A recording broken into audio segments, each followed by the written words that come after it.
wisata sejarah yang dapat menjadi pilihan. Peninggalan raja-raja nan rupawan, sisa-sisa Belanda yang disulap menjadi tujuan,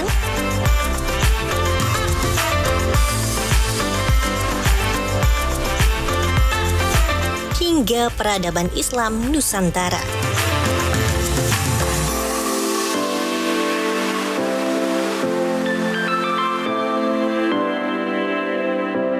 Perjalanan berkesan yang terangkum dalam Journey Way to Explore.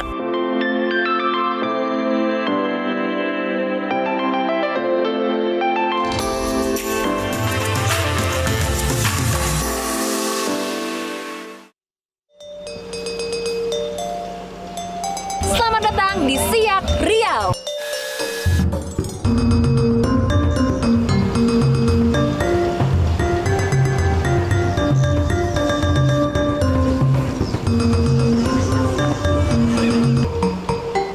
Kabupaten Siak berada 94 km dari kota Pekanbaru dengan waktu tempuh sekitar 2 jam lewat jalur darat. Begitu menginjakan kaki di Siak, kesan pertama yang muncul dalam benak saya ialah kabupaten ini sangat bersih. Tata kotanya sangat rapi.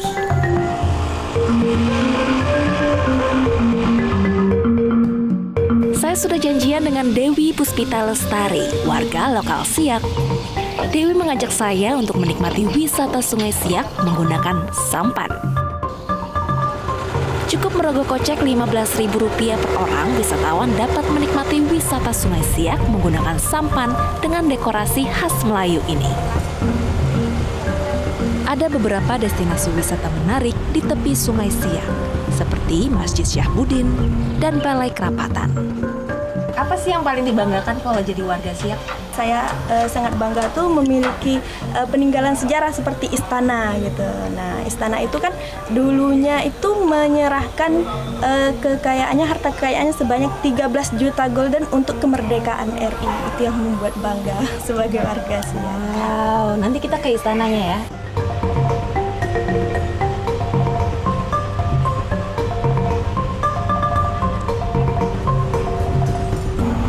Ini namanya Jembatan Tengku Agung Sultanah Latifah, jembatan termegah yang ada di Riau. Panjangnya 1,2 km, menghubungkan 2 kecamatan, Kecamatan Siak dan juga Kecamatan Mempura. Kalau dulu sebelum ada jembatan ini, orang-orang menggunakan sampan ya untuk menyeberang antar kecamatan.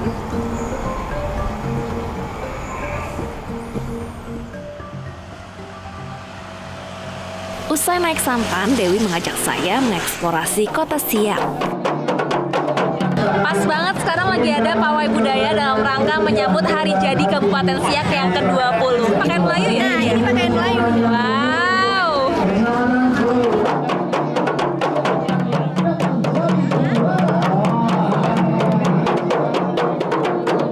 Pertama, kami mengunjungi Istana Siak yang menjadi simbol serta kebanggaan tanah Melayu ini.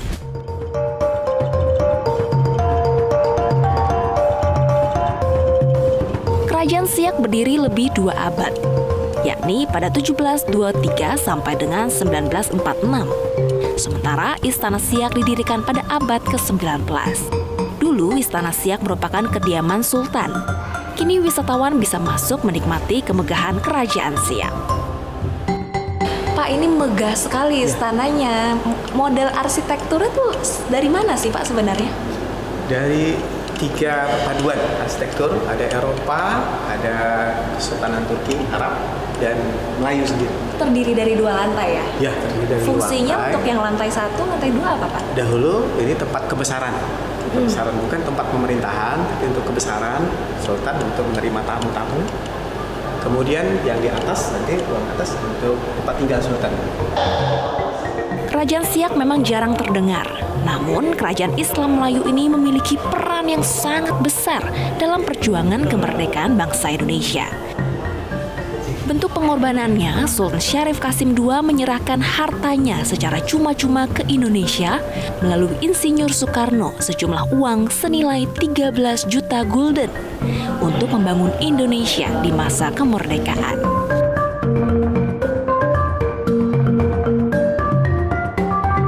Di dalam istana ini terdapat benda-benda koleksi peninggalan Sultan Kerajaan Siak yang merupakan kerajaan Islam Melayu terbesar pada masanya. Beberapa di antaranya mengandung cerita mitos yang sangat unik. Ini salah satu koleksi kita yang dicari oleh pengunjung, mitosnya bahwa Fashion Emas ini bisa awet muda. Coba yuk. Oh, jadi harus deket banget ya Pak ya? Deket banget.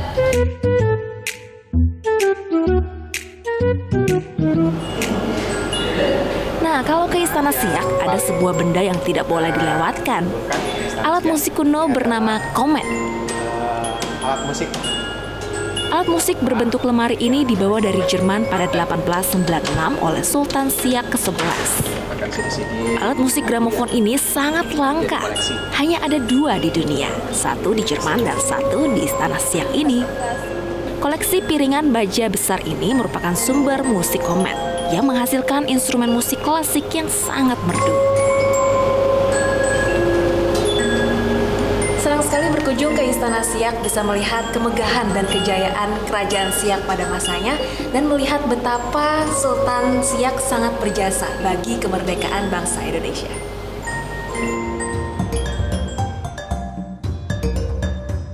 Selain istana, ada banyak destinasi wisata di sekitarnya, di antaranya Masjid Syahabuddin.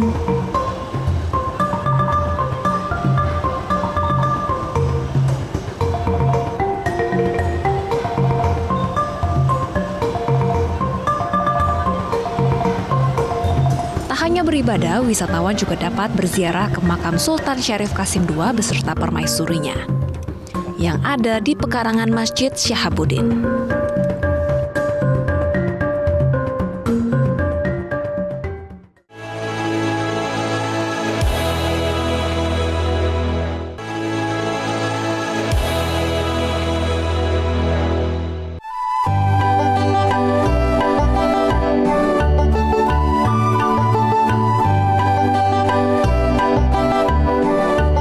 Semarang, ibu kota Jawa Tengah yang syarat akan nilai-nilai historikal.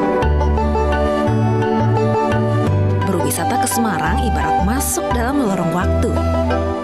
Kota ini memiliki sudut-sudut yang masih bernuansa tempo dulu.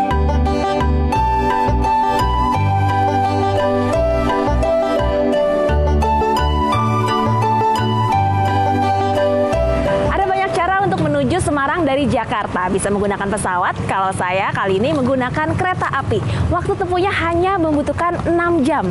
Nah, stasiun Tawang ini juga sangat unik karena dibangun pada masa penjajahan Belanda tahun 1911 dan selesai di tahun 1914. Bangunan tua ini sampai sekarang masih dipertahankan. Sugeng Rawu, Tengkuto, Semarang. Dalam wisata ke Semarang kali ini, saya ingin mengeksplorasi Kota Lama Semarang. Ya, salah satu kawasan di Semarang yang terdiri dari bangunan-bangunan berarsitektur lawas. Kawasan Kota Lama Semarang merupakan cagar budaya dan kebanggaan warga Semarang. Kawasan Kota Lama Semarang terdiri dari beberapa bagian.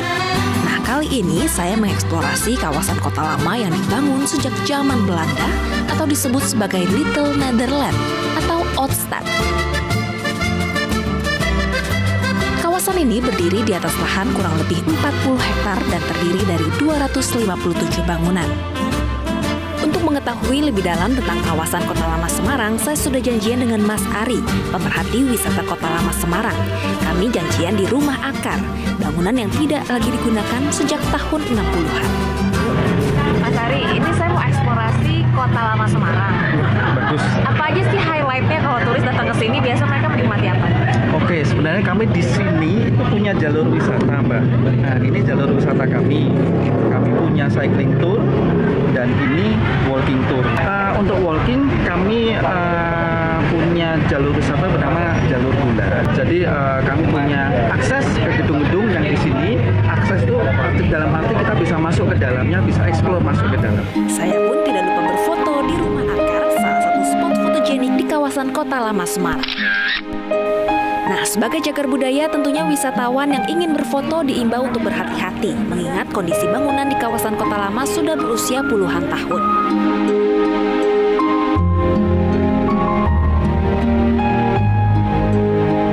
Secara umum, karakter karakter bangunan di kawasan ini identik dengan gaya Eropa. Mas Ari mengajak saya mengintip ke dalam salah satu bangunan di kawasan Kota Lama Semarang. Bangunan ini diberi nama Monothies. Menurut sejarahnya, Monothies merupakan gedung bekas milik Raja Gula Oi Tiong Hwam.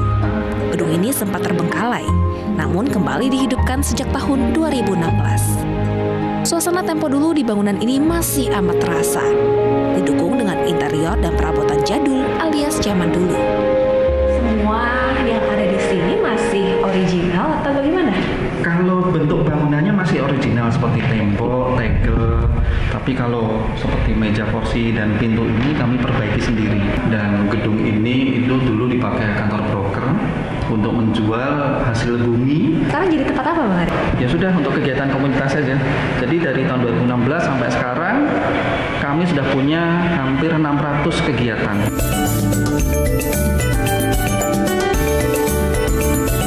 Aduh, udah mulai capek ya jalan kaki karena luas Kota Lama Semarang ini kurang lebih 40 hektar. Nah, di Kota Lama Semarang ini ada banyak cara untuk mengelilingi Kota Lama Semarang dengan berjalan kaki, tapi kita juga bisa sewa sepeda atau skuter.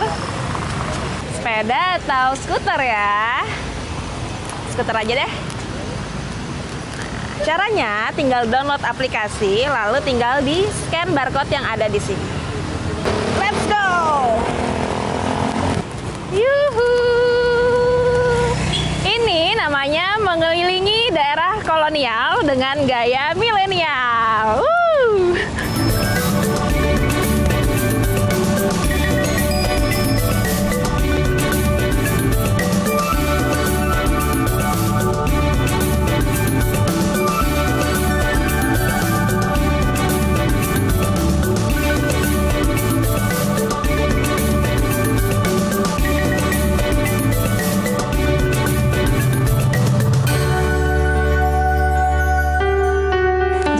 Kota Lama Semarang, jangan lupa untuk mampir ke Pasar Kritikan. Di sini menjual berbagai macam barang-barang kuno.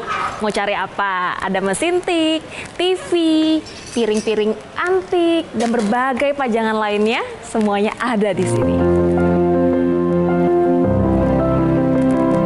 Pasar Kritikan ini terletak di Galeri Industri Kreatif di Gedung Perusahaan Perdagangan Indonesia. Keberadaan barang antik ini menjadi primadona bagi kolektor pecinta barang antik. Bukan hanya koleksi dari zaman kolonial, tapi juga banyak benda-benda era tahun 80-an dan 90-an. Sehingga pengunjung yang datang bisa bernostalgia. Barang antik di Pasar Kritikan Kota Lama Semarang dijual dengan harga yang bervariasi, mulai dari ribuan rupiah saja, hingga yang mencapai jutaan rupiah. Bahkan biasanya kolektor rela merogoh kocek dalam untuk mendapatkan barang kuno yang diinginkan.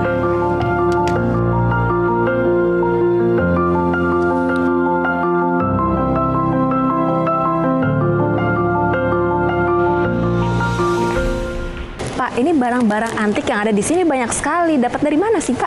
Dulu kita jualan di luar, kebetulan dulu Kota Lama belum seindah seperti ini, belum rame. Cita-citanya kita dulu semua pedagang di sini, kita ingin Semarang punya pasar antik. Kebetulan ada program revitalisasi semua Kota Lama. Kalau barangnya, kita dari hobi, cinta dulu sama barangnya, terus kita bikin pasar seni, kita keluarin di sini. Jadi kalau ke Kota Lama Semarang, jangan lupa untuk mampir ke Pasar Kritikan ya, Pak? Iya.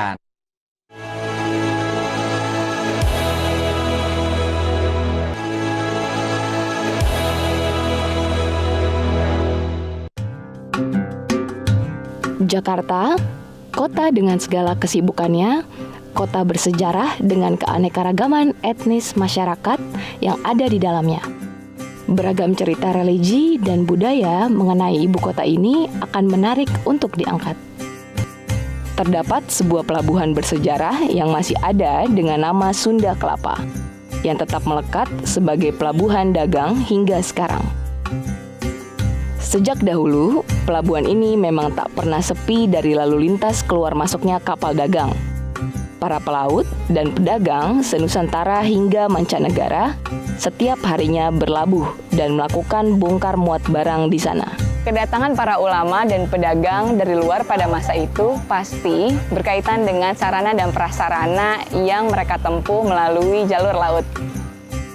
Hari itu, cuaca Jakarta cukup cerah. Beberapa kapal terlihat sandar dengan syaratnya muatan yang akan dan sudah terkirim ke Jakarta dan daerah lainnya, menunjukkan bahwa aktivitas pelabuhan Sunda Kelapa yang seakan tak pernah sepi. Perjalanan saya lanjutkan menyusuri jejak persebaran agama Islam di sekitar wilayah utara Jakarta.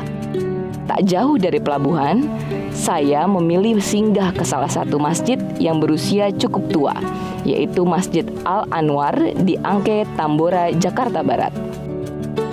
Setiba di Masjid Al-Anwar, pandangan saya langsung tertuju pada bagian pintu masuk masjid. Setiap ukiran sangat indah membalut bangunan salah satu masjid tertua di Jakarta ini, menyatukan berbagai gaya arsitektur. Kita bisa masuk ke dalam Pak, sekalian lihat juga. Nah, kalau dari ini nih, bagian di sebelah sini, ini kan ada kayak jendela, kita lihat ya. Ini kan juga unik sekali nih Pak. Di abad ke-17 itu banyak digunakan di dalam bangunan-bangunan. Jadi semuanya memang ini campuran antara Arab, Tionghoa, tadi di bagian kita juga ada Bali. Berarti sangat beragam ya Pak ya? Sangat beragam, dan itu menggambarkan masyarakat yang mendiami Kampung Angke pada masa lalu. Jadi berbagai suku, berbagai etnis hidup di Kampung Angke ini dengan rukun, damai, dengan toleransi yang begitu luar biasa. Sampai sekarang itu masih mengakar. Melangkah ke bagian dalam, saya disambut dengan kesan mendalam aula masjid yang nyaman dan unik. Masjid Al-Anwar berdiri sejak abad ke-17. Dulunya, masjid ini tak hanya berperan sebagai tempat ibadah saja, namun juga sebagai benteng pengamanan saat masa penjajahan Belanda. Pak Abian mengajak saya melihat bagian menara.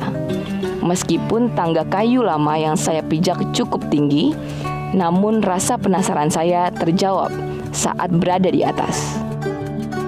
Ternyata, walaupun ada restorasi tahun 2018, bahan dasar kayu ini masih asli melekat pada bangunan Masjid Al-Anwar. Hal itu memang menjadi salah satu aturan saat merestorasi sebuah bangunan yang menjadi cagar budaya dengan perbaikan minimal 60% dari keaslian bangunan. Jadi dalam restorasi itu, ini kayunya masih bertahan berapa lama lagi nih Pak? Menurut ahli kayu mungkin ratusan tahun masih kuat. Selesai melihat langsung Masjid Jami Angke, saya mengunjungi masjid bersejarah lainnya yang juga menjadi saksi masuknya agama Islam saat lampau.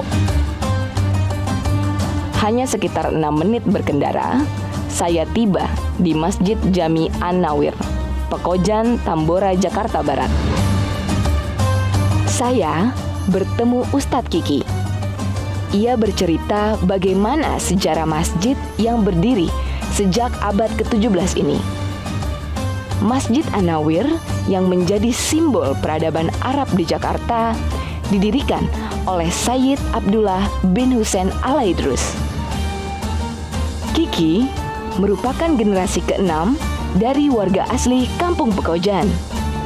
Hatinya tergerak memiliki tanggung jawab untuk melestarikan peninggalan sang ayah sebagai pengurus Masjid Jami An-Nawir. Nah, sama ya. Artinya ini juga bagian daripada sejarah. Di antara masjid-masjid sejarah pun yang masih aman, artinya masih terjaga adalah mimbar ini. Nah, kalau kita lihat daripada ornamen-ornamennya ini lebih mengarah kepada budaya Jawa sebenarnya. Jadi lebih condong kepada pemberian daripada Kesunanan Surakarta saat itu. Selama berada di dalam masjid, Ustadz Kiki banyak menjelaskan bagian-bagian masjid yang masih tetap asli dan tidak berubah bentuk maupun fungsinya sejak dahulu. Di antaranya, lantai masjid yang disisakan agar terlihat aslinya, pintu kayu, kolam tempat wudhu masjid, dan menara masjid. Masjid yang terletak di tengah Kampung Pekojan ini menjadi salah satu simbol masuknya agama Islam oleh para penyiar agama yang berasal dari Timur Tengah. Kampung ini dulunya ramai dihuni oleh orang-orang Arab dan keturunannya sampai beberapa generasi. Beruntung, saat saya berada di Pekojan, sempat bertemu dengan Ibu Rogaya. Ia salah satu warga tertua asli Kampung Pekojan yang masih tersisa. Di rumahnya yang masih asli, Ibu Rogaya menceritakan pengalaman masa kecilnya kepada saya. Sayang sekali, saat ini tradisi demi tradisi di Kampung Arab Pekojan mulai menghilang termakan zaman. Hanya tersisa bangunan lama yang menjadi saksi bisu sejarah Islam di ibu kota Jakarta.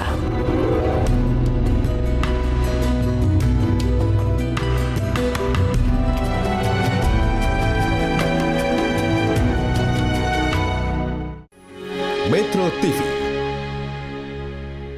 Jelajahi cara baru mendapatkan informasi. Download Metro TV Extend sekarang.